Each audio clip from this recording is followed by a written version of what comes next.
And what makes that dangerous, those 100-meter sprinters, Tom, is if they go out too fast in that first 100 and then they start feeling that fatigue in the last 50, someone like Sonia Richards-Ross can pick them off before they get to the line. Here are the lane assignments. Sonia Richards-Ross is in lane 6, and just to her in Kimberlyn Duncan, the LSU Tiger who won her heat in 22.69. She is the two-time defending champion at 200 meters in the NCAA. I'm a big Kimberlyn Duncan fan. I just feel like she has the talent as well as the physique for this event. I talked yesterday about the fact that she reminds me of my former training partner, Marie-José Perec of France, who did the double in Atlanta at 2 and 4. That's one of Sonia Richards-Ross's heroes in terms of her competitive spirit.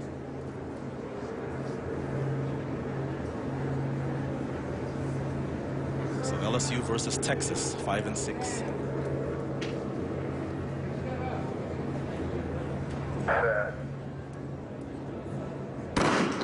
There's the start and a false start as the gun sounds a second time.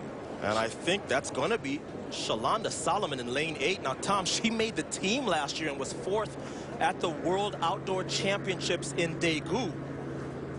And we have been pretty error-free there, yeah. Shalonda Solomon. We've been pretty false start-free these trials. Let's see. Lane 8. Yeah. Big flinch. Huge flinch. And she has that look of someone who knows that her trials may have about 5 seconds left in her. No false start charged. She has been warned. And trust me, Tom, that is a big wipe of the sweat from the brow because they could have very easily disqualified the former University of South Carolina star. Well, the new rule, if you're not familiar, 1 false start and you're out, but no false start charged here. Was it a distraction or something? Is that the ruling, you think? Well, I don't know what case she pled, if she pled any, but here's the thing. Lolo Jones in the women's 100 hurdles final had a flinch. The reason why I felt like she was in real trouble, Shalonda, is because her foot came off of the blocks. But, you know, I think it's the sort of situation where these officials really don't want to throw anyone out in any country. So Solomon remains ready to get back into the blocks. And I can tell you, Tom, that will rattle her. That will rattle anyone who has come that close to being out of these trials. And she didn't make the 100-meter team, as Sonia Richards-Ross now has to get back in the blocks along with Kimberlyn Duncan in lane 5 behind her. And refocus.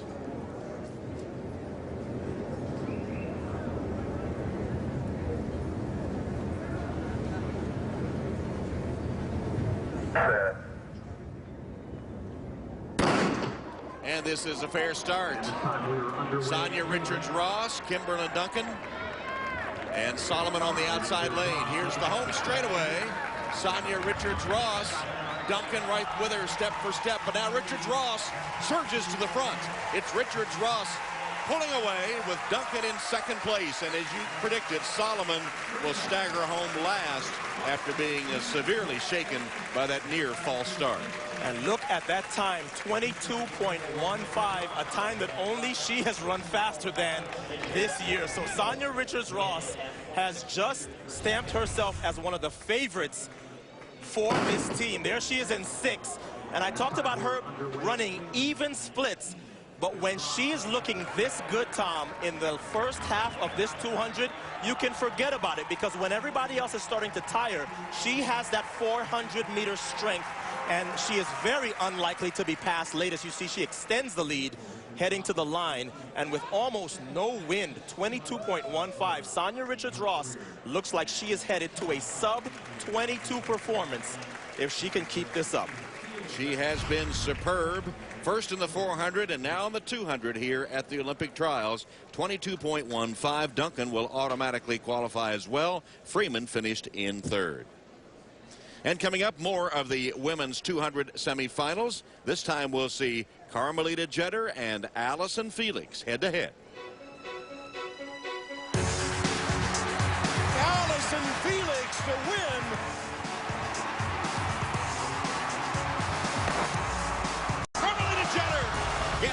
victory.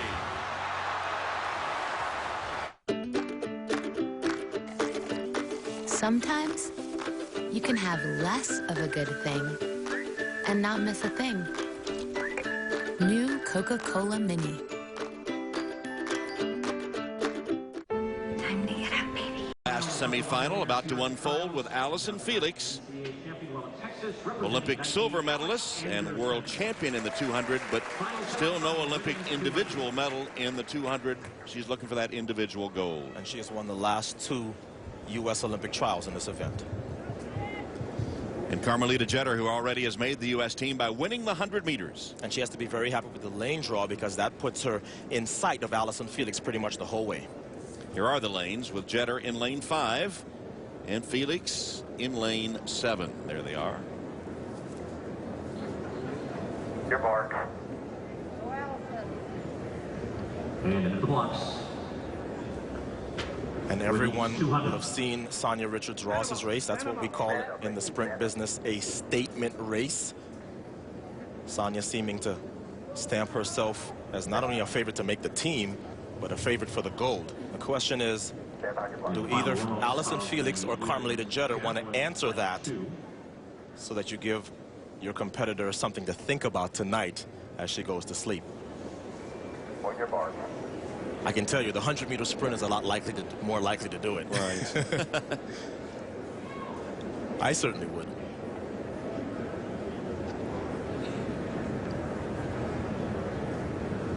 Again, Jeter's in 5 and Felix in 7. Top 2 automatically advance.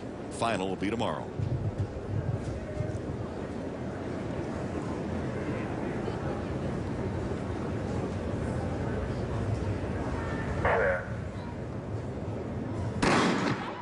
And there's the gun. Allison Felix and Carmelita Jeter going head-to-head as they come off the turn and into the home straightaway. And Felix has the lead. Allison Felix in front as they come through the straightaway. Jetter's in second place. They're coming for the line, and Felix has a big lead. She's going to start to ease up. Allison Felix and Carmelita Jeter, 1-2, will automatically qualify from this semifinal heat. Well, it all depends on how you make your statement, Tom. Allison Felix just made one, and she didn't even really try, because I think she saw how far ahead she was coming off of that turn and said, you know what? Nothing to prove here. There's no team to be made today. Is the third place.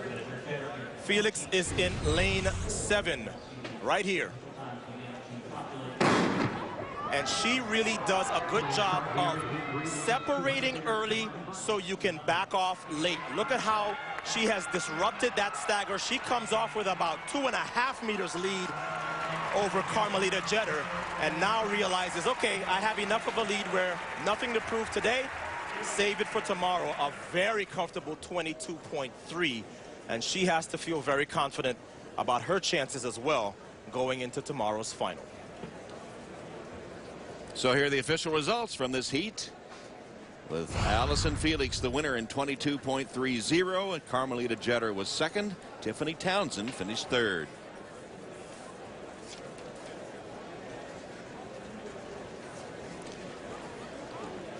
So the semifinals have concluded here in the women's 200 meters. Looking forward to the final on Saturday. And let's take a look now at our Kellogg's Great Starts. Great things come from great starts.